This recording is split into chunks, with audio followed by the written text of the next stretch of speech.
Hi everybody, my name is Laura. Welcome to my channel. And today we're going to be making homemade Einkorn sourdough bread. This is only going to be my third loaf. 2 loaves that I've made so far are super delicious. The crust is amazing. So if you are a beginner as well, please go ahead and comment below and let me know that you're just starting out on this sourdough bread baking journey, whether it's regular sourdough or Einkorn. All right, let's go make that bread.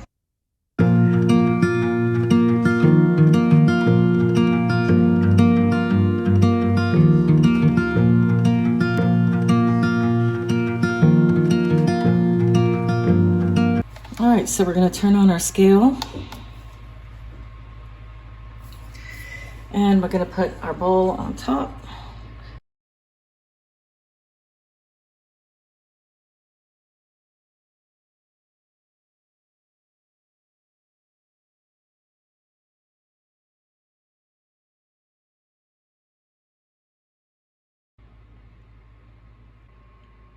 Lots of bubbles. It's definitely better than yesterday. And then we're going to add 315 grams of water. So let's go here. Let's go zero that out.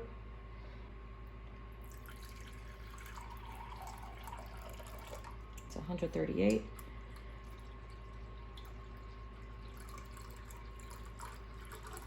Whoops, a little too much. Let's back that off.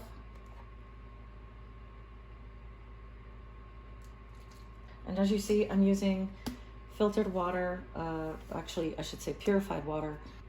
So now that I have my 315 grams of water, I'm gonna warm it up to make sure it is between 100 and 104 degrees. And then we'll add it to the levain. Perfect, let's pour it in.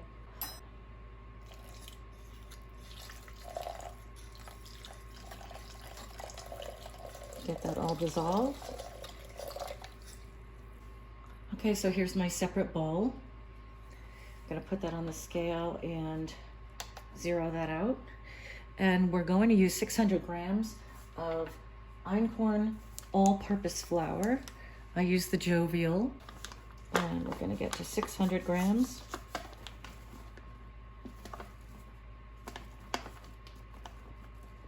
Okay, almost there. Oops, 604.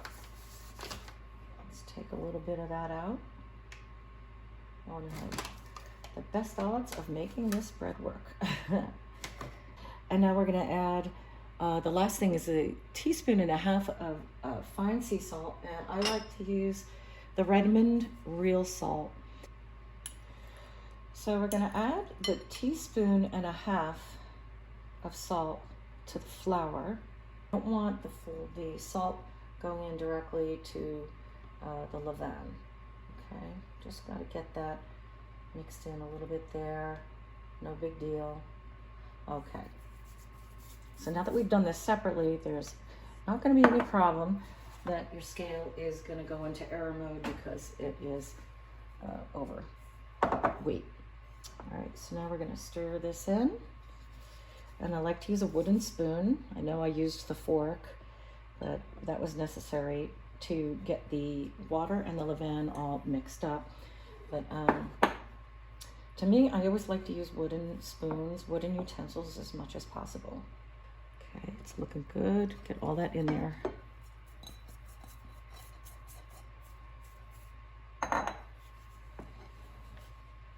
Give it a good stir and combine the ingredients. I've been getting more time to work in the kitchen, which I'm absolutely loving. Great big stir, and then this is where I will have to use a spatula just to pull it all together. Okay, before we let it sit, because we're going to be letting it sit for 15 minutes just with a plate over top. And we're going to let it sit for the 15 minutes. Here we go. Okay, so we're going to push that aside. We're going to flour the work surface.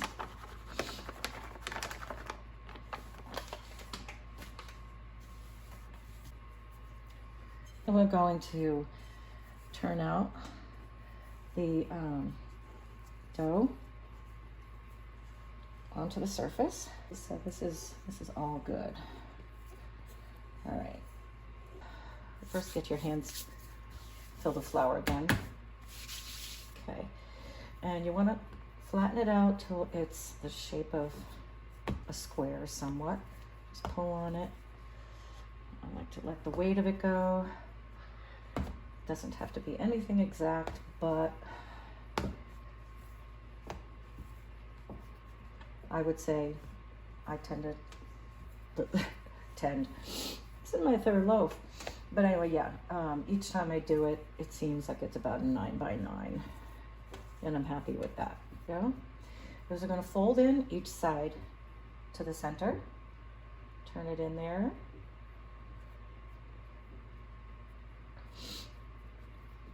Okay, and then turn it this way. Pull this side into the center. And turn it again, this side into the center. And one more time, this side into the center. Just seal it a little bit, fold it in half, like so.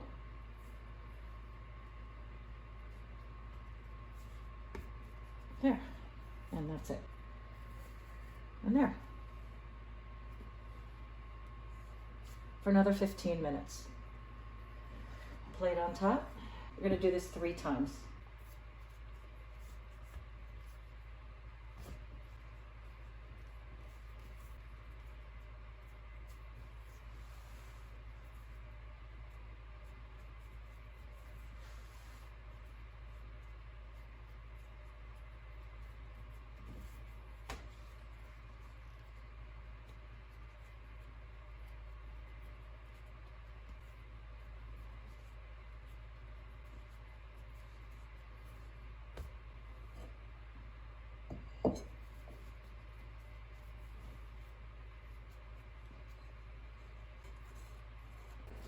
Just about to have my tea.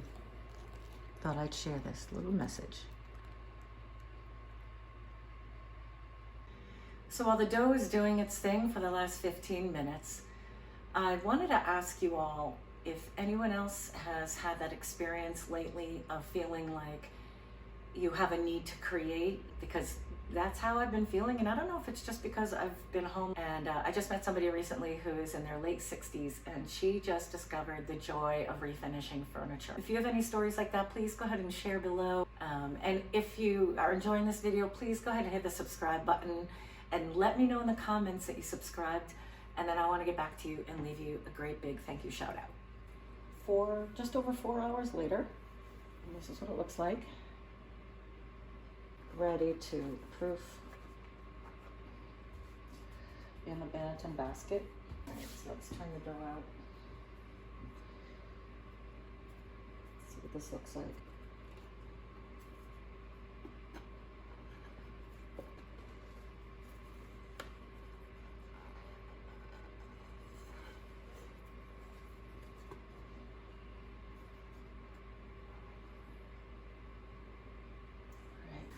Get lots of flour in your hands, but we're not going to put any flour on top. Just going to keep it underneath. All right, so we're just going to take each side all the way around and pull it into the center.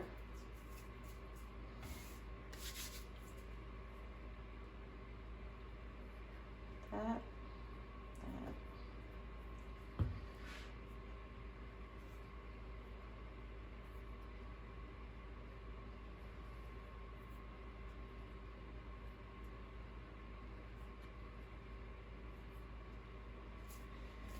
Okay.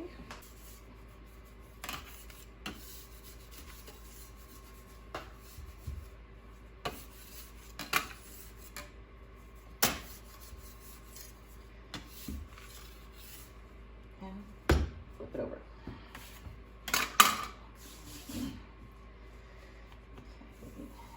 All right, so now we're going to pull it in like so and turn it at the same time. We're shaping.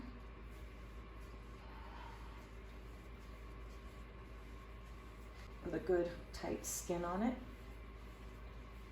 At the same time, we want to be able to, that looks really good. We want to seal up the bottom. So just keep turning it until you start to feel it drag against the work surface. And then when you do, you just turn it a few more times. A little bit more. Got a bubble popping up here. I'm gonna flour up the Banneton basket. There we go.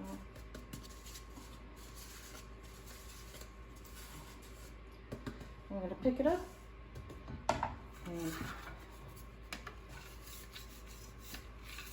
put it in the Banneton. Oh, it's sticking. Okay,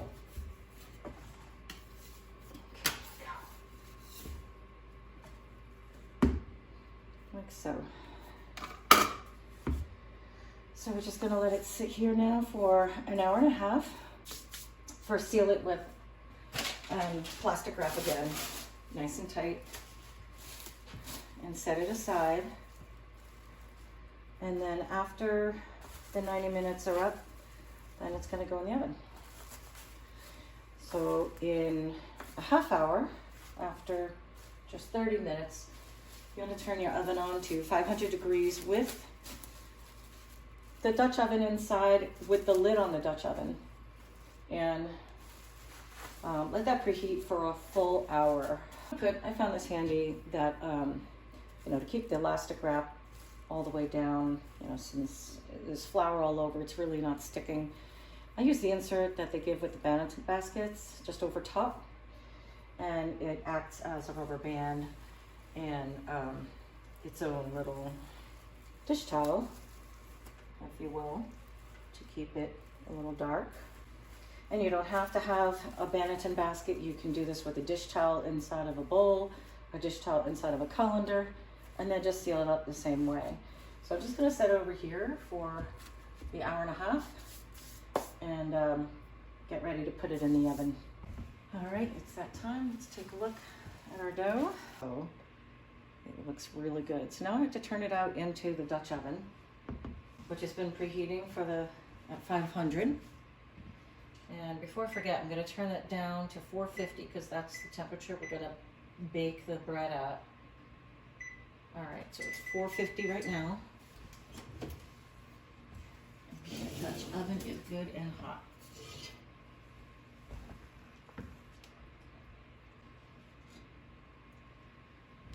These oven mitts are very loved.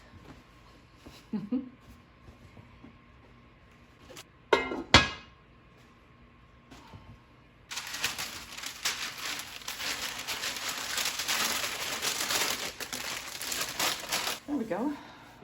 Gonna give that a try.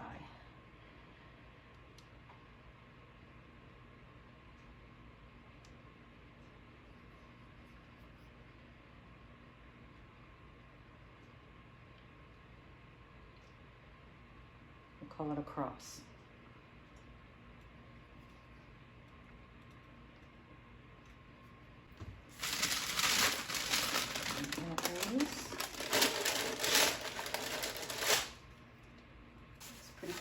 Center there.